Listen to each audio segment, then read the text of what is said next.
देवेंद्र फडणवीस गृह विभागाच्या अधिकाऱ्यांसोबत सध्या बैठक घेत आहेत। राज्यात सुरू असलेले आंदोलन, कायदा सुव्यवस्था, पोलीस भरती आणि पावसाळी विधानसभा अधिवेशन या संदर्भात सध्या ते आढावा घेत आहेत। उपमुख्यमंत्री देवेंद्र फडणवीसांची सध्या गृह विभागाच्या अधिकाऱ्यांसोबत बैठक सुरू आहे। राज्यातल्या विविध प्रश्नांवर या बैठकीत चर्चा होते।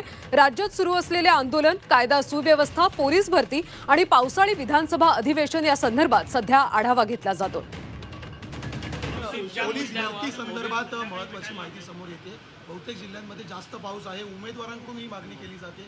अमरावतीमध्ये सुद्धा अशी मागणी पुढे आली की भरती रद्द करावी, नंतर भरती घेण्यात यावी। ज्या ज्या ठिकाणी पाऊस आहे त्या त्या ठिकाणी ज्या काही ग्राउंडच्या चाचण्या आहेत त्या पुढे ढकलण्यात आलेल्या आहेत। मुळातच यामध्ये हे करण्याचं कारण असं आहे की आपल्याला कल्पना आहे पुढे पाऊस वाढणार आहे, त्याच्यानंतर आचारसंहिता येणार आहे आणि त्यामुळे मग या चाचण्या जर खूप पुढे गेल्या तर त्याचा मुलांच्या भविष्यावर परिणाम होतो। कारण अनेक लोकांकरता मग ती शेवटची चाचणी ठरते।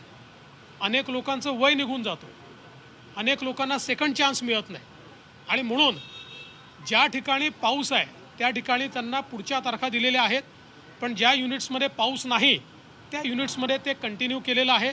यासोबत अशा देखील सूचना आम्ही दिलेल्या आहेत, कारण मुलं खूप मोठ्या प्रमाणात त्या ठिकाणी चाललेले आहेत। त्या मुलांकरता काही फारशा व्यवस्था त्या ठिकाणी नाहीत। मुलं अनेक वेळा आपल्याला बस स्टँडवर वगैरे देखील झोपलेले त्याला पाहायला मिळतात। त्यामुळे युनिट्सला ते देखील आम्ही सांगितलेलं आहे की तुमच्या वतीनं कुठे मंगल कार्यालयांमध्ये किंवा कुठे जर त्यांची व्यवस्था करता आली तर ती करायचा प्रयत्न करा, असंही सांगण्यात आलेलं आहे।